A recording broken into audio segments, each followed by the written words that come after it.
Hello, Mr. Gheorghiu. Hello, how are you? Good. Yourself? Well, hopefully. Well, we continue today with some very nice games, very beautiful games from Bobby. Young Bobby, very young Bobby. When he was very young, here he was really very young. I mean, 13, you'll right? see the game will be very interesting until the end. And the very big surprise was the age from Bobby. I mean, 13 years old, and he produced such a game. You see, fantastic game. And And Byrne, his opponent was, very good player. I mean, he was a very strong international master. And he was, 28, 29 years old. I mean, he has a lot of experience. Probably because of this, he took some risks and... got punished. Well, he was punished finally, but maybe, some small mistakes, small mistakes, but not really. If you look at the game, you don't consider it was a big mistake or something. I mean, but Bobby played very nice, very nice idea. And later on, the game was very complicated, and we'll see the result. So this is Okay, King's Indian? here, if black plays d6 and knight bd7 and so, it's King's Indian, Yeah. A little bit unusual because this line with bishop f4 is not really the main line, Mm-hmm. But after d5, they have a normal Grünfeld, you see, here. This is the so-called Grünfeld. And here, after d5, white can take in d5, can play e3, can play queen b3, everything, everything is possible.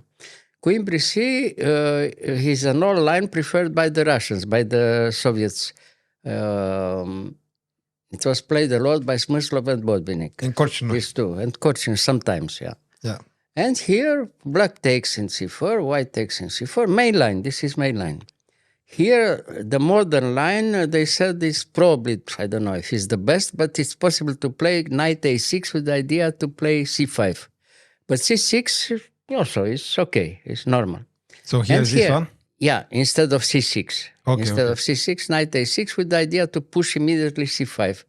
And then take back the pawn with queen a5. This is the idea, But okay, after c6, here, e4, knight bd7, this is the first moment, It seems that white has a very strong position after e5, If he plays e5...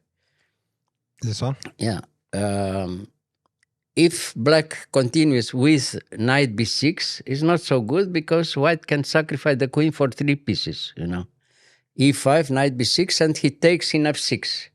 And when black takes the queen, you take first in g7 and attacking the rook, and afterwards the knight from c4. And 3 pieces against queen is too much, It's very strong compensation, and white is better because of this, But of course, knight b6 is a very big mistake. So e4, knight bd7, and after e5, black equalizes immediately here after e5, instead of knight b6, which is bad, no? Yes. Here the position is all right if black plays immediately knight d5, and the position is even. Because if white tries to win a pawn, it's not good, you see. I mean, here takes, and after queen takes there, knight takes e5. Very big surprise, and black is better. Attacks the queen, and if you take in d8, he takes first in f3. Mm-hmm. The structure is destroyed. I mean, very bad structure for white. All the pawns are very weak, and black is simply better, So, okay, this was the first interesting moment, all right. Okay, white didn't play, no, he played rook d1, normal move. Knight b6, queen c5, and bishop g4, all right. And after bishop g4, everything is, here bishop g5 is, a little bit question mark, let's say, The normal position here for white was to play simply bishop e2 and castle. And if he plays bishop e2, the position is all right, But bishop g5, it seems all right, but it's a little bit risky, you see. Well, nobody would expect from Fischer, 13 years old, to play such a move, you see. Knight a4, all right. Knight a4, it seems that he gives a piece for initiative. Yeah. But it's very unpleasant for white. If you take now in a4, he has a very strong initiative after knight takes e4.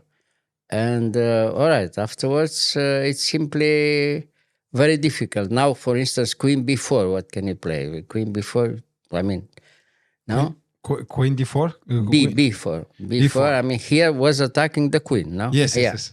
And now he can take in f3, no? Or he can even take in g5. Let's say we look a very simple position like this, okay? Knight takes g5, knight takes g5, no? Yes.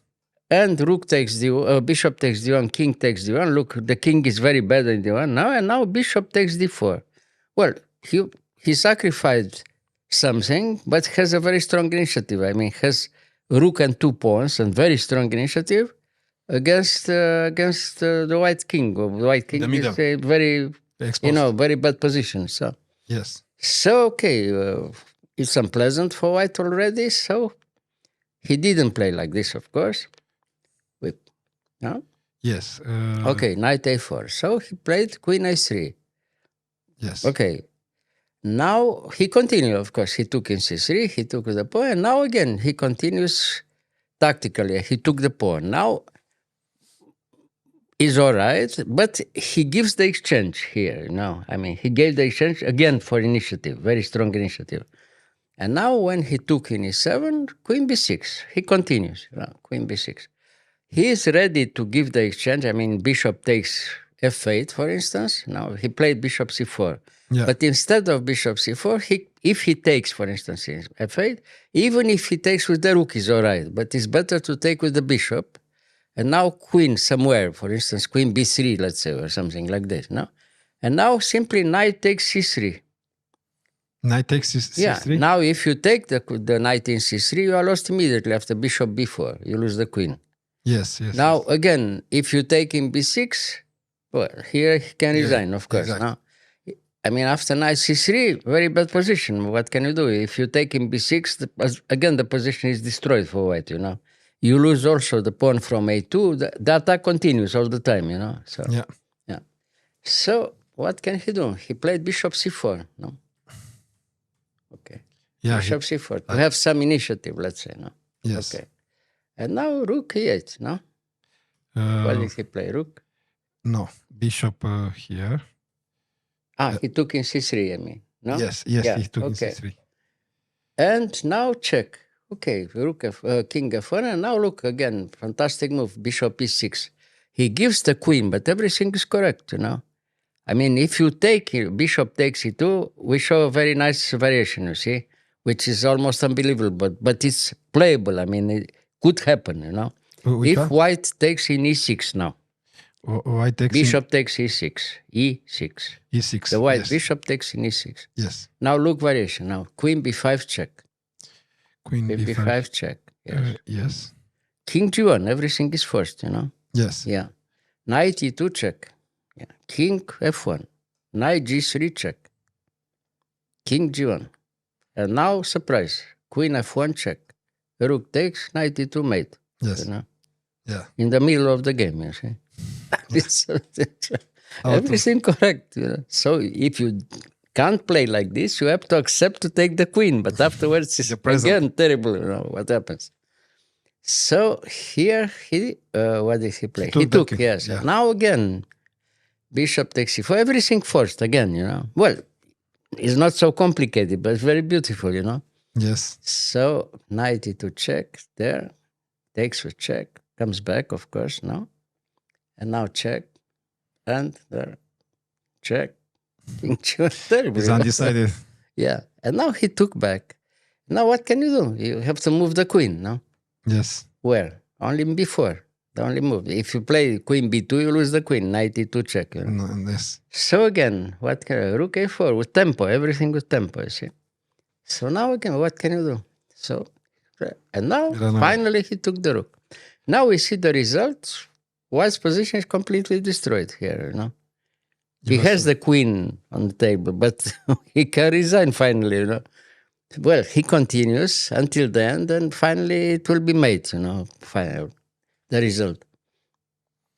again, not very complicated. Look at the position, fantastic coordination. All the black pieces play very well together like this against the white king. The white king is, has such a position here. And the guy with black is somebody, 13 years old. Can you imagine something like that? All right. He took, rook e1. The last hope, okay. I mean, he has to now check first. The bishop has to move back in f8 because he's not so active like before. But doesn't make it any difference because the bishop is still there, comes later on in play. Oh, okay. So bishop f8, knight takes, and now simply bishop d5. He controls everything, all the central squares are in black's favor, So black is playing alone, really, here, you see.